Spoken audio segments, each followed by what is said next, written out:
tiktokeuse gabonaise réclame plus de place pour ses compatriotes dans un marché au Gabon. Le Bénin, de son côté, se dit prêt à rapatrier ses ressortissants. Voici ce qu'il s'est passé. Tout est parti de cette vidéo de la créatrice de contenu gabonaise Tata Bertie au nouveau marché de Lambaréné. Le projet de construction de ce marché a débuté il y a 20 ans sous l'ancien président gabonais Omar Bongo. Il a été inauguré il y a quelques jours par Brice Oligui Nguema. Tata Bertie dénonce la répartition des places dans le marché qui dispose de plus de 300 étals, 25 box et des chambres froides. Selon elle, les commerçantes maliennes et béninoises ont été privilégiées par la mairie dans l'attribution des places au détriment des Gabonaises.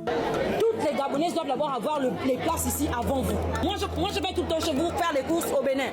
Je n'ai jamais vu une femme gabonaise assise au Bénin avoir une place ou un box.